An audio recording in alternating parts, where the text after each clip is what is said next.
Buenas tardes. El día de hoy, 24 de junio, vamos a tener nuestra séptima clase de la materia Seminario de Tesis.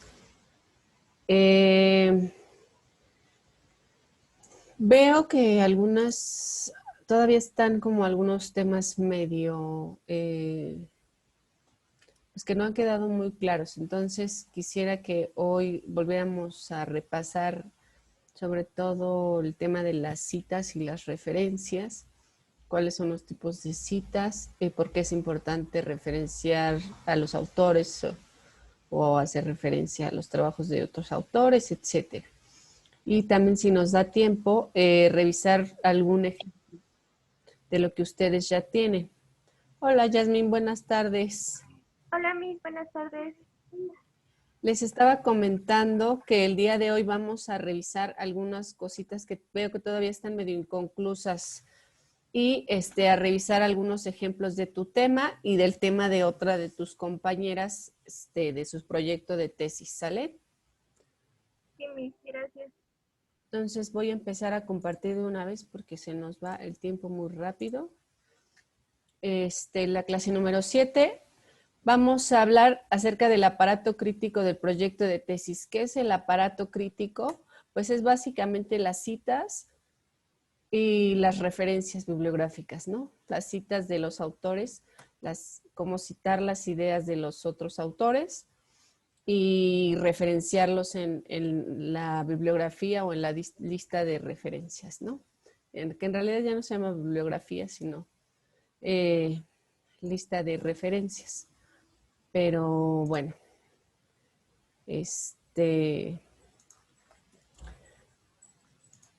sobre todo porque veo que sí es algo que no nos va a dejar avanzar si no lo tenemos muy claro, ¿no?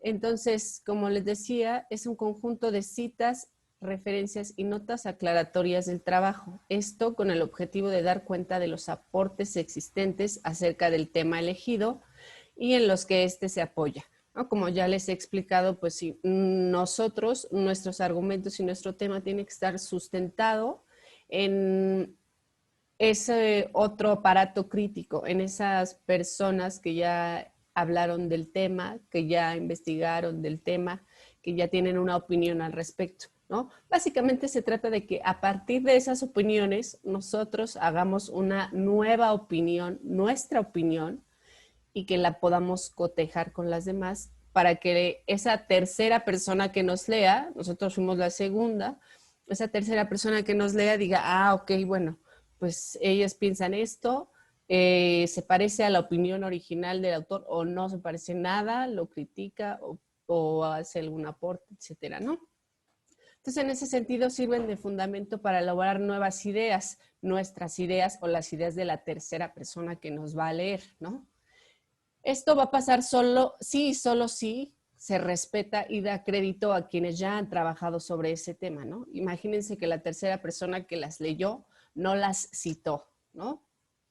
Pues es como si todo su trabajo invertido, todas sus horas de trabajo en su proyecto de tesis no valieran de nada porque alguien más no las mencionó, ¿no? Esa tercera persona que leyó sus ideas no las mencionó.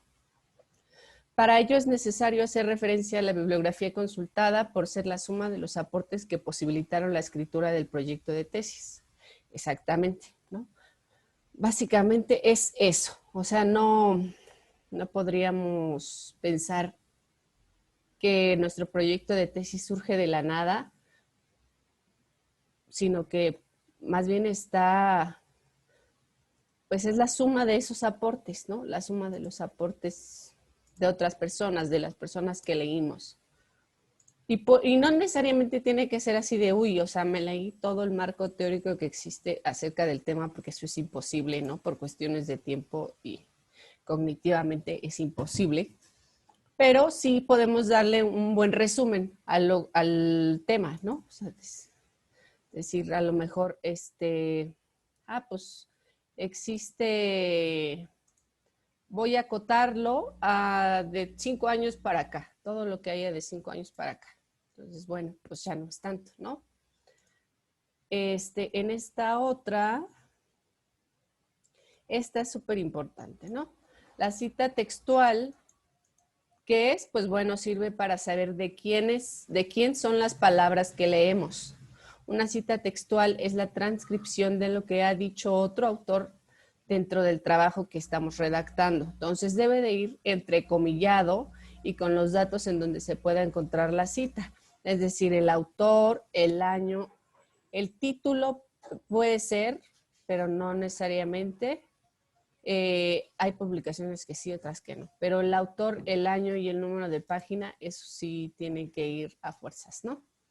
Estos son al menos 3 casos en donde se utilizan las citas textuales o donde se recomienda que uno sea cuando se criticarán las palabras de ese autor. Y por criticar no me refiero a que nos vamos a poner ahí a desbaratarle el trabajo creyéndonos expertos en el tema, ¿no? Criticar constructivamente, o sea, leer los argumentos y decir, ok, bueno, a lo mejor sé que hay argumentos que dicen que, no sé, algún tema, ¿no? Controversial. Sé que hay información al respecto, lo que sea, pero yo no creo que sea tan así. Yo me hago un juicio propio y digo, pues puede que tengan razón estas personas, pero yo considero que se está ignorando este otro punto, ¿no? Es muy arriesgado hacer eso en un principio, eso es casi un nivel ya de expertos, pero lo pueden hacer, ¿no? Sobre todo si son temas muy recientes, como lo relacionado con el COVID, que no tenemos que ser expertos teóricos porque todos lo vivimos en el mismo momento, ¿no? O sea, fue un momento histórico que nos unió a todos y que todos tenemos una opinión acerca de eso, ¿no? Pero bueno, en el caso de que nos aventuremos a criticar las palabras de alguien más, pues resultará de poco valor la crítica a nuestra versión de las palabras del otro, ¿no? Entonces, por tal motivo debemos ser exactos y respetar la forma original en que se ha expresado el autor. Otro ejemplo donde se utiliza la cita textual es para que sirva de fundamento para nuestra exposición o nuestro trabajo, ¿no? Especialmente cuando se trata de conceptos o definiciones que sintetizan una idea central. En esas condiciones, pues bueno, la cita textual enriquece nuestro escrito en la medida que nos permite incorporar con exactitud un conjunto de ideas ya desarrolladas por otros, ¿no? Que es más o menos lo que ya veníamos platicando en clases pasadas. Es esta cosa de la paráfrasis o de leer la opinión del otro, la idea del otro y a partir de eso yo enriquecer mi conocimiento del tema, entonces poder hacer una opinión al respecto, ¿no? Y eso es lo que yo voy a escribir en mi párrafo. Porque aunque a mí me guste lo que dice Piaget, pues no puedo pasármela copiando y pegando todo lo que dice Piaget en mi proyecto de tesis, ¿no? Yo tengo que leer lo que dice Piaget y a partir de lo que dice Piaget yo escribir mi párrafo y decir, pues no sé, ya me leí 4 textos de Piaget, pero nomás voy a citar a 2, voy a citar 2. Ah, pues bueno, entonces en los párrafos que vaya escribiendo, ahí lo voy a referenciar, ¿no? Lo voy a citar o hacer referencia, pues. El siguiente caso sería cita de autoridad, que es lo que platicábamos ya con Jazz en alguna ocasión. Sirve para reforzar nuestras opiniones en torno a algún debate existente. Bueno, debate pensando que son temas, que los temas de investigación siempre están en constante cambio, ¿no? Entonces, resultaría útil informar al lector que no solo somos nosotros los que así pensamos, ¿no? Sino que hay alguna autoridad en la materia que nos precede, algún escritor clásico con el que compartimos puntos de vista, etcétera. O sea, yo, por ejemplo, les puedo decir, si a mí me das a elegir entre 2 teorías de desarrollo de Vygotsky o Piaget, yo diría con argumentos que prefiero a Jean Piaget porque él hace un enfoque muchísimo más enfocado en el sujeto, más a nivel biológico, a nivel genético y sobre todo deja muy marcado cómo no importa que tú tengas 8 o tengas 28 años, si te quedaste en una etapa de operaciones concretas, pues no vas a poder hacer cálculos matemáticos, ¿no? Entonces ahí está, yo ya di mi opinión. Esa opinión no significa que sea la opinión de Yasmín o que sea la opinión de los demás. pero así es como uno se hace un criterio y una opinión, ¿no? Esto que les puse aquí de la nota, pues híjole, es súper importante que lo tengan presente. Sí están permitidas las citas textuales, pero el uso excesivo pues da la impresión de inseguridad, como de que pues no sabemos muy bien de lo que estamos hablando, ¿no? Entonces, parecería que necesitamos constantemente apoyarnos en las ideas de otros. No está mal apoyarse en las ideas de otros, pero constantemente, pues sí, ya digamos que da una impresión de inseguridad, ¿no? Y pues también refleja una falta de originalidad de quien escribe, sobre todo cuando se trata de temas muy conocidos, ¿no? Y también porque resulta medio agobiante para quien nos lee. Esa tercera persona que nos lee, pues puede ser, sí, un experto a lo mejor en Piaget y me va a decir, ay, pues esta se la pasa citando a Jean Piaget en todas sus páginas, ¿no? Y no me dice su opinión acerca de la teoría o de los enfoques, etcétera. Las referencias a textos o citas ideológicas, ¿no? En este caso, pues no se utilizan las comillas, que es lo que les comentaba, que es como parafrasear la idea original del autor, ¿no? Funciona como una alternativa a las citas textuales. En ese sentido, pues son paráfrasis, resúmenes o alusiones a lo ya escrito por otros autores.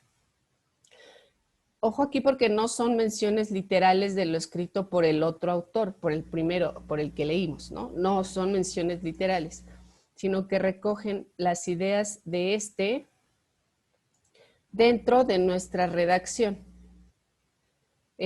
Hacer referencia al texto es funcional en tanto que evita la tarea de citar expresamente las palabras del autor, porque acuérdense que acá, en la cita textual, sí tienen que hacer esto, ¿no?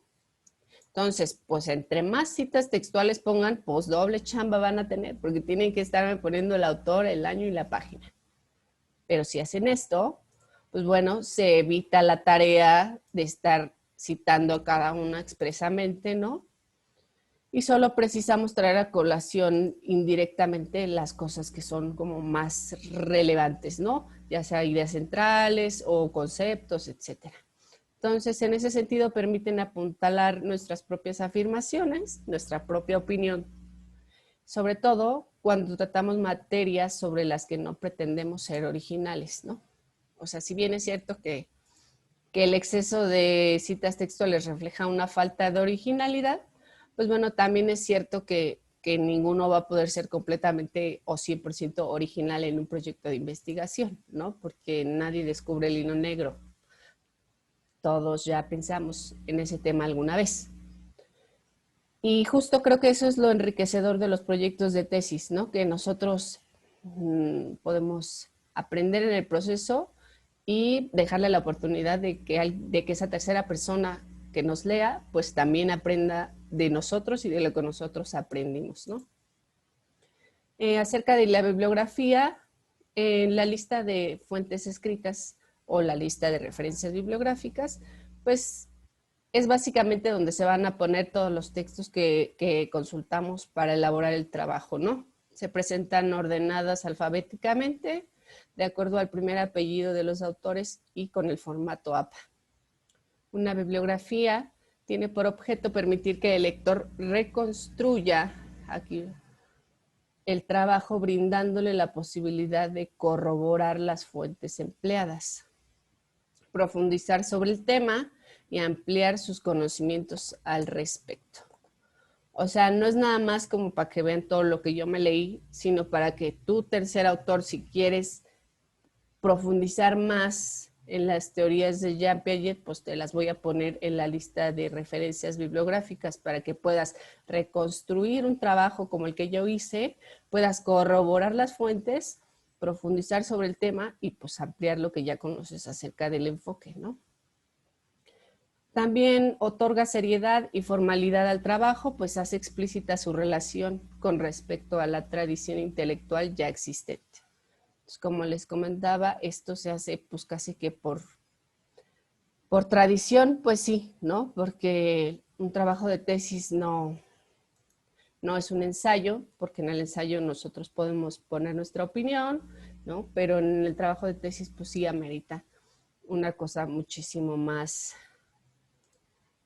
seria, ¿no? Pensemos que todos estos detalles que tenemos presentes cuando escribimos el trabajo, pues son recomendaciones que siempre han estado, ¿no? Y pues es así, son las reglas y pues si queremos avanzar en nuestra trayectoria profesional, pues tenemos que apegarnos en la medida de lo posible, ¿no?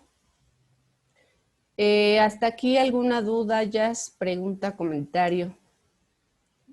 No, Miss, ninguna.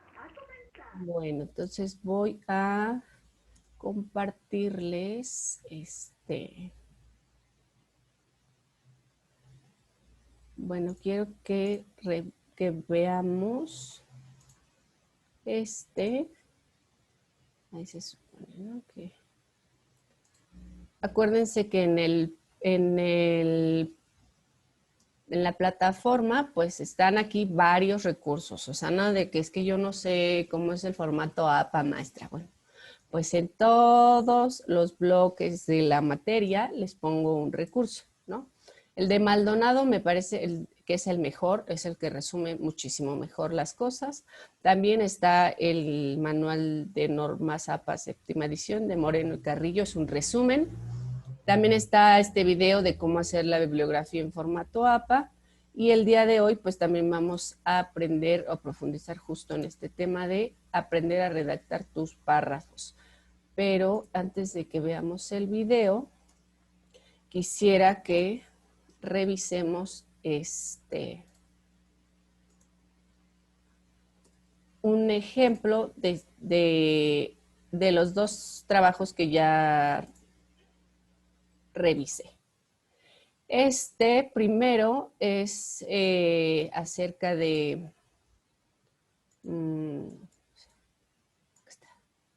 ansiedad y estrés en la educación virtual en el periodo de emergencia sanitaria por COVID, ¿no? Esto, pues, ¿cómo sé qué es esto? Es una página, ¿qué es? Pues es una revista, ¿no? Porque aquí dice claramente cómo citar. Bueno, está en los autores, el primer apellido, el año, punto, el título del artículo. ¿Y cómo sé que es revista? Porque esto que va después del artículo está en cursivas. Luego el número, que es el número de la revista, el volumen entre paréntesis y las páginas. Igual aquí están los datos del autor, de las autoras, etcétera, ¿no? El resumen de la introducción. Y aquí está perfectamente ejemplificado cómo podrían hacer ustedes con sus trabajos, ¿no? Por eso me gusta que lean artículos más que páginas de internet, porque esto les permite darse una idea de cómo escribir ustedes las cosas, ¿no? Entonces, por ejemplo, aquí pues a ver si el tema está muy interesante. Chalala, chalala, ¿quién ya ha estudiado esto? Ah, pues unas personas en la Universidad Complutense de Madrid ya lo estudiaron y utilizaron el cuestionario de ansiedad estado-rasgo, ¿no? Porque una cosa es tener la idea y otra es decir, ¿cómo voy a medir la ansiedad y el estrés? Ah, pues fíjate que hubo unas personas que ya lo midieron, ¿no? Lo midieron con este. Entonces encontraron esto y aquello y chalala, ¿no? Y luego dice, para el análisis de la salud mental en el ámbito universitario, el cual obliga a plantear nuevas prospecciones. Esta es una referencia a esta es una cita, ¿no? O sea, estas autoras,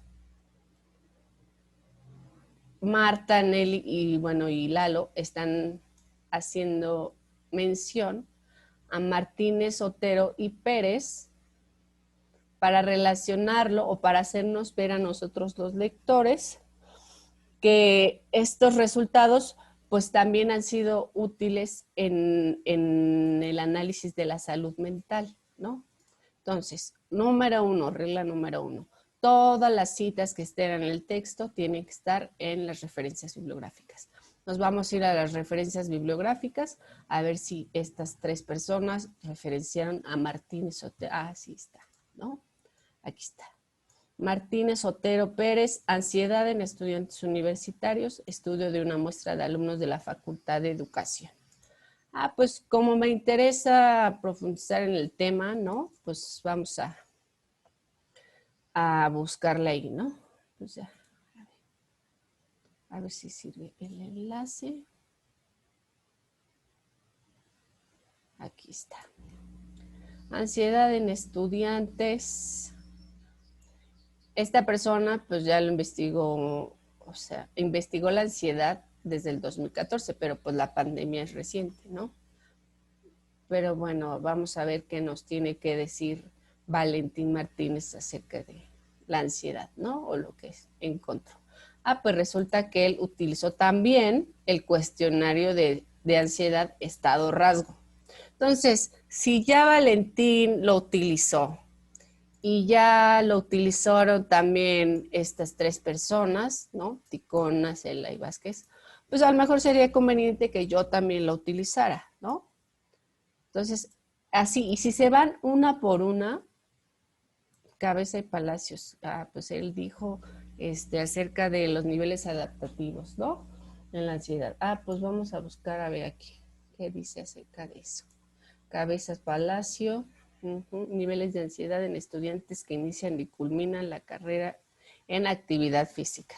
Bueno, pues ahí es a lo mejor otra carrera diferente a las ciencias de la educación, pero vamos a ver qué dice, ¿no? Y así se pueden ir, o sea, no, aunque parezca cansado, en realidad no lo es, sino que es enriquecedor, ¿no? Y va a ser enriquecedor en la medida en la que ustedes también así quieran que sea, ¿no? Ahora vamos a revisar algo del tema de jazz, ¿no? Que encontré aquí. Esta es pues una revista que está así un poquito más larga, pero bueno, yo lo puse como antecedentes porque me quedé pensando en los antecedentes de la neuroeducación, ¿no? ¿Desde cuándo se está hablando de neuroeducación? ¿Quién empezó a hablar de neuroeducación? Esas son dudas que a mí como lectora de Yasmín me surgieron. No sé si ella ya se las preguntó antes o no. Entonces, como a mí me surgió eso, pues me metí a investigar un poquito, ¿no? Y entonces aquí me puse a revisar y digo, ok, bases y fundamentos de la neuroeducación. Entonces, estas señoras, María Dolores Pérez, Ana Belén, ¿no? Acuérdense que cuando son más de 3, tenemos que citar como et al. Ahorita nos vamos a APA y lo vemos. Entonces aquí hacen una introducción bellísima, ¿no? Que dice, se pretende hablar sobre la importancia del cerebro en todas las acciones que se realizan en la vida diaria, pero es de vital importancia que al estudiar la neuroeducación no se emplee en una misma consideración a la mente y al cerebro, pues aunque no se estudian por separado, los dos guardan una interconexión y dependencia. Dicho en otras palabras, la unión de mente y cerebro equivale a la unión de neurociencia y educación. El resultado sería que la primera absorbería a la segunda y la dejaría fuera de la realidad educativa. Fíjate. Esto dijo Pallares en el 2015, ¿no? Vamos a ver qué más. Esta distinción entre mente y cerebro en el campo científico no está tan clara, ya que según donde nos situemos, se entenderá de una forma u otra. Esto quiere decir que las diversas investigaciones en el campo neurobiológico, por ejemplo, si se consideran mente y cerebro como un todo, mientras que si las investigaciones se realizan en el campo de las ciencias humanas, pues bueno, la relación mente-cerebro queda dividida en dos consideraciones que se complementan mutuamente, pero que no son concebidas como un mismo elemento, ¿no? Entonces, esto es bien importante, ya sé, porque tú hablas de la neuroeducación, pero tienes que aclarar desde dónde lo estás viendo. Porque aquí dice, si lo vas a hacer desde las ciencias humanas, pues te vas a meter en este problemón. Pero si lo vas a hacer desde el campo neurobiológico, pues la tienes así y asado, ¿no? Entonces, por eso es importante que todos los temas que nos interesan, revisemos los antecedentes históricos, ¿no? Del tema. Aquí pues hay todavía más cosas, ¿no? Según Campos, lo que realmente plantea La neuroeducación es darle importancia al cerebro en la educación cuando éste se encuentra en actividad ante cualquier tarea, no solo en la educación. Cuando se habla del cerebro de la escuela, se debe tener en cuenta que está aquí, ojo, mira, que hay unas comidas. Está compuesto por 3 grandes partes: el cerebro anterior o telencéfalo, el cerebro medio o mesencéfalo y el cerebro posterior, que a su vez se encuentra dividido en 2 hemisferios cuyas propiedades se desarrollan de manera singular, pero complementándose ambas partes por un grueso haz de fibras nerviosas que permite establecer contacto con el medio en el que se desenvuelve la persona de manera conjunta, ¿no? Entonces, fíjense aquí en la misma introducción, ya estas personas, ya cuántas personas ya citaron, ¿no? ¿A cuántos autores ya citaron? Porque como es un tema que efectivamente es relativamente nuevo, pues se conoce poco, ¿no? Entonces hay que estar jugando con quién dice qué y desde dónde lo ve. Aquí nos vuelve a referencia, pero ahora otras 3 personas, ¿no? Fíjate, o sea, estas autoras se leyeron a 1, 2, 3, 4, ¿no? Y estas 4 personas coincidieron en que el hemisferio izquierdo se caracteriza por ser analítico, cuantitativo y matemático. Trabaja la memoria, atención y percepción y se ocupa del lenguaje y sus significados semánticos. O sea, ellas se leyeron estos autores y pudieron inferir que los 4 autores hablaban de esto, ¿no? No que estuviera literalmente así, sino que ellas utilizaron esta capacidad de análisis, de síntesis de información, y escribieron su párrafo, escribieron la paráfrasis y dijeron, ah, bueno, pues Misama y Rodríguez, Gardner, Sánchez Povedano y Blake Morifin, pues dicen el hemisferio izquierdo tal y tal y tal, ¿no?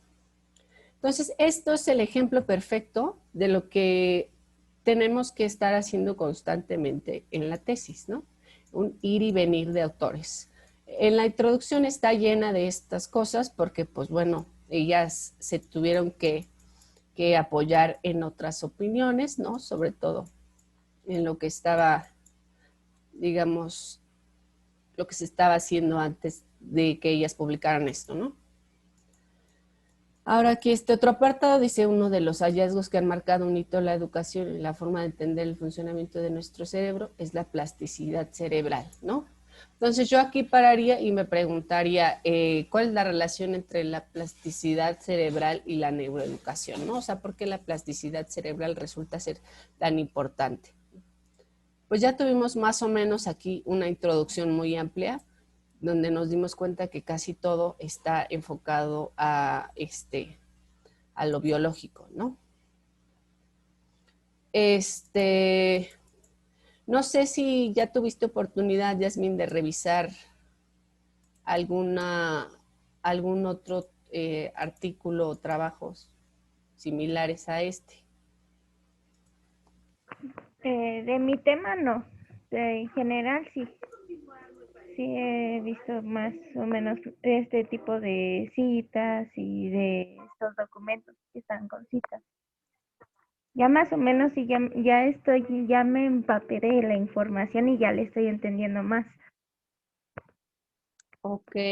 ¿Y qué te pareció este que revisamos ahorita, este de los antecedentes?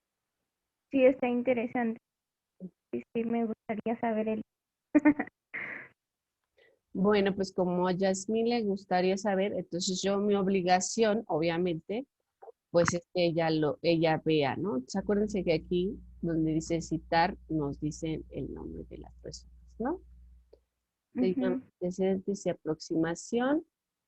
Si le pones así, neuroeducación antecedentes, es la primera que te aparece, ¿no? Si le das en PDF, pues ya te aparece el PDF. ¿Y cómo le hizo para que le saliera ese cuadrito de citar en diferentes formas? Ah, aquí donde están las fechitas, mira, que dice citar, Ujú. aquí en citar. Y en Ah, APA,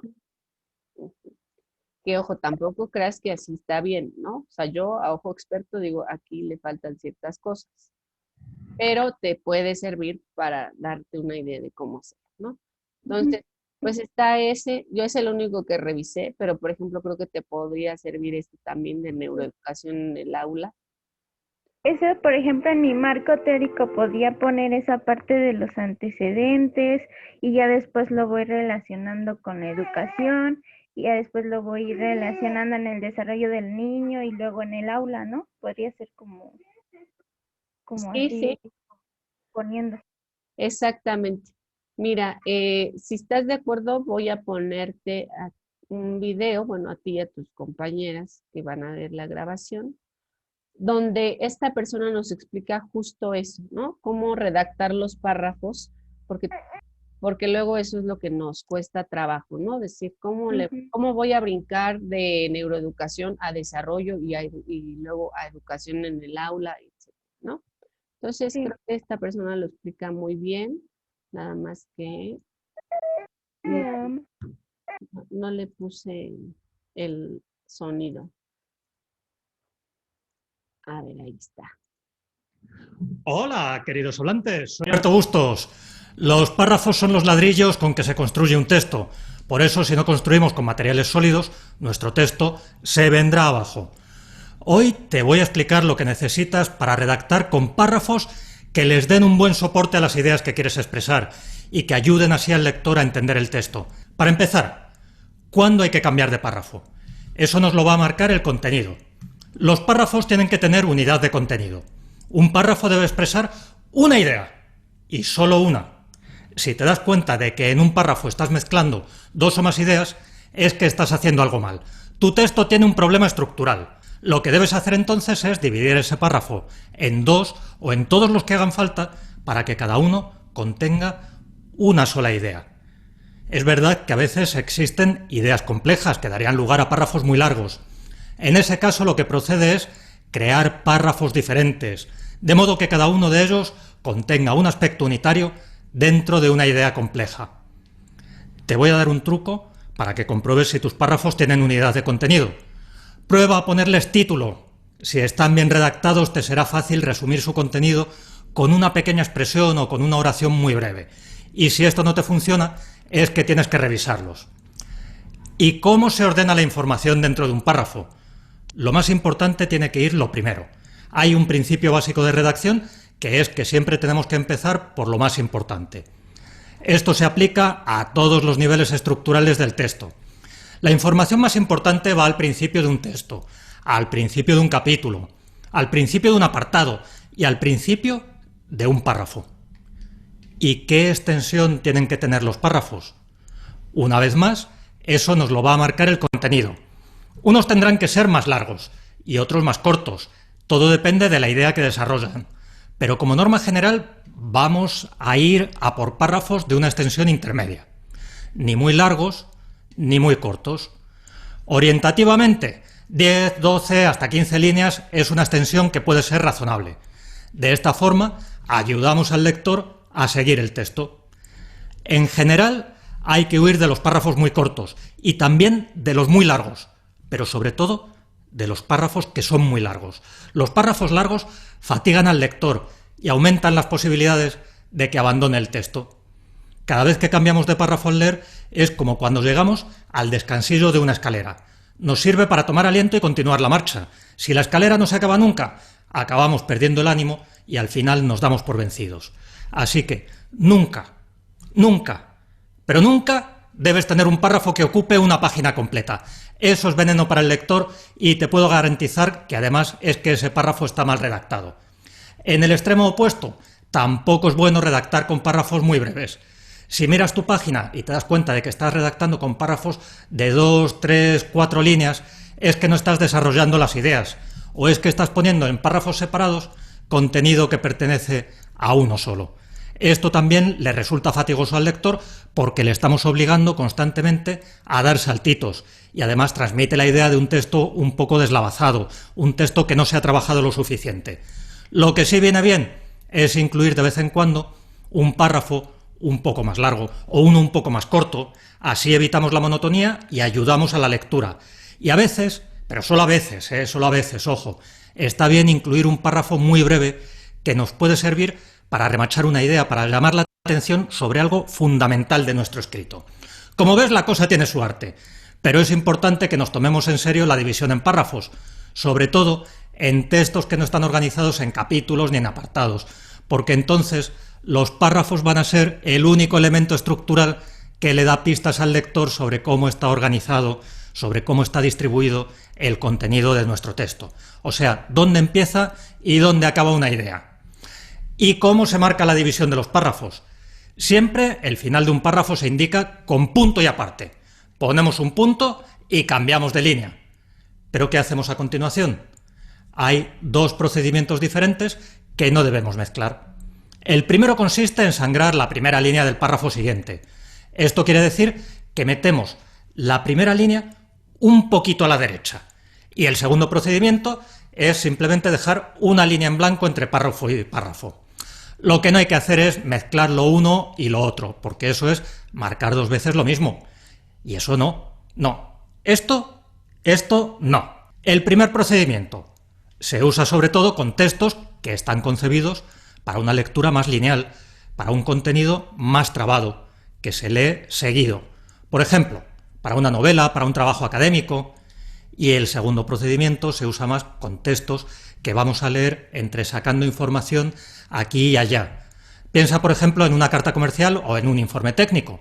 El caso es que quien sabe redactar sabe también escoger el estilo de párrafo más adecuado al tipo de texto con el que está trabajando. Y otra cosa importante es que los párrafos deben ir divididos todos por igual.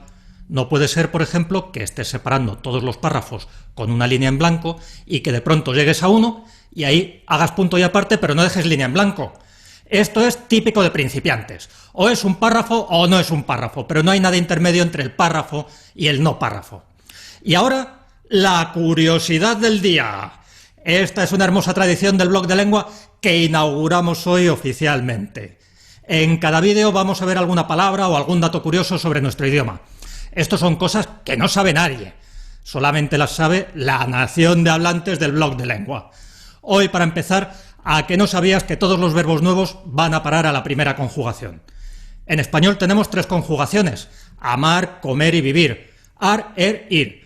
Pero resulta que todos los verbos que inventamos hoy van a parar a la conjugación enar. Por ejemplo, whatsappear, escanear, clicar, todos terminan en ar.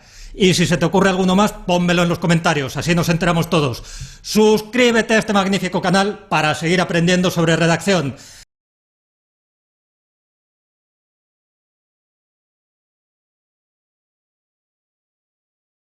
Pues medio efusivo, pero bien, ¿no? O sea, siento que resume bien. ¿Qué te pareció ya? ¿Te dejó claras las cosas? Sí, la verdad es que sí, porque en el final que dijo que ese o es párrafo o no es párrafo, pues así creo que está mi trabajo. Entonces, pues ya ahora ya sé que es con sangría y para que se vea más, pues sí, más estético, y es un documento académico, porque también tenía como el párrafo dándole espacio, pero dice que eso no, eso es como para la información pues que va y viene. Entonces, sí, es como con sangrita. Así es. Sí, en realidad, no es muy difícil, ¿no? Si te fijas en los mismos artículos que vas a estar consultando, como el que espero que revises hoy, ese que vimos de antecedentes, neuroeducación antecedentes, pues ahí te vas a dar cuenta más o menos cómo es que se escribe, ¿no? Cómo es que tienes que escribir más o menos. Por eso es que les digo e insisto que prefiero que busquen artículos de revista o capítulos de libro a que busquen en páginas de internet, ¿no? Sí se vale, pero pues no es lo mismo, porque no sabemos si eso que nos están escribiendo en el blog o en la página tiene un sustento teórico, pero cuando leemos el artículo, pues es todavía más claro, ¿no? Mira, ya para irnos, quiero que veas este ejemplo que encontré también, que seguro tú vas a revisar. Esta es una tesis de la Escuela de San Luis, ¿no? La neuroeducación en el aula. Pues este es de Rosario Montserrat, ¿no? pues Rosario Montserrat Saucedo no tiene que preocuparse porque todo lo que Yasmín lea de su tesis lo va a referenciar. Aquí está la tesis, que para obtener el título de licenciada, chalala. Entonces esto te va a servir para darte una idea de más o menos cómo es que se escribe, ¿no? No para que lo hagas igualito, sino para que te des una idea, ¿no? Entonces, este del índice normalmente se hace ya que acabamos de escribir la tesis, porque ya tenemos claro qué cosas van en el capítulo 1, qué cosas van en el capítulo 2, ¿no? Aquí ya pone marco teórico en el capítulo 2. El marco teórico es todo lo que se aventó, todo lo que leyó acerca del tema, ¿no? Mira aquí. En el capítulo 3 la metodología, capítulo 4 resultados, 5 conclusión, 6 bibliografía, 7 anexos. Pero por lo pronto pues vamos a estar armando entre la introducción y el marco teórico, porque todo lo que tú vayas leyendo te va a permitir hacerte una opinión para que puedas escribir la introducción, ¿no? Y también te va a permitir ir enriqueciendo tu marco teórico, o digamos los antecedentes, ¿no? Planteamiento del problema, pues esto a lo mejor también te da una idea de cómo, qué es lo que tú quisieras o no quisieras hacer, ¿no? Entonces, es por eso es importante que revisen documentos académicos y no páginas de internet o blogs o cosas de opinión, porque eso, pues, acorta mucho su oportunidad de aprender cosas nuevas, ¿no? Pero bueno, no sé si tengas alguna otra duda o comentario acerca de tu trabajo, del tema, cómo vas, cómo sientes que te ha ido, te atoraste en algo. Pues le voy a ser sincera, ahorita me he enfocado más en tareas que no había entregado por enfocarme al ensayo, pero ya con la clase de retroalimentación que tuvimos, pues ya le estoy agarrando la onda, he visto los videos, en la clase de hoy pues también las citas, cómo referenciarlo, entonces pues ya se está haciendo o creando en mi cabeza que es fácil, porque yo entré diciendo es difícil y cómo cito, y ahorita ya es, pues ya voy a leer y voy a citar y voy a buscar y así, entonces ya tengo más idea y ya se me hace más fácil. Entonces ahorita pues ya esta semana sí ya le voy a dar a lo de tesis, ya entregué algunas tareas de las otras y ya le voy a dar un poquito a lo del marco teórico y a la introducción. Sí, sí, la idea es que tú vayas como armando de a poco la tesis, ¿no? Porque piensa que es como un rompecabezas, o sea, por acá vas a tener a lo mejor ya más o menos tu planteamiento del problema, pero no lo tienes muy claro, entonces necesitas leer más y mientras lees más, pues por acá empiezas a enriquecer tu marco teórico y de paso, pues también tu bibliografía, ¿no? Por todo lo que te leas tienes que irlo referenciando de una vez, porque si no, luego al final vas a tenerme que entregar la lista y vas a estar regresándote. Entonces, mejor todo lo que leas de una vez. Ya te enseñé cómo le pones citar ahí en Google Academic, citar, y así lo copias y lo pegas. Y ya al final las vamos a revisar. Pero el chiste es que vayas haciendo como de todo de a poquito y ya cuando nos volvamos a ver, pues ya vamos a revisar qué es lo cosas son las que llevas. Si quieres que yo lo revise antes, puedes mandármelo a la plataforma y yo lo reviso antes y te retroalimento para que lo revisemos en la clase, ¿vale? Sí, muchas gracias. Pues gracias a ti y lo mismo para tus compañeras, o sea, si ellas se te atoran en algo, pues lo ideal es que avancen, aunque se sientan atoradas, pero que avancen para que vayan entregando pues sí, los avances, los suban a la plataforma y yo les diga sí, sí es por aquí o no, regrésate o vas bien, etcétera, ¿no?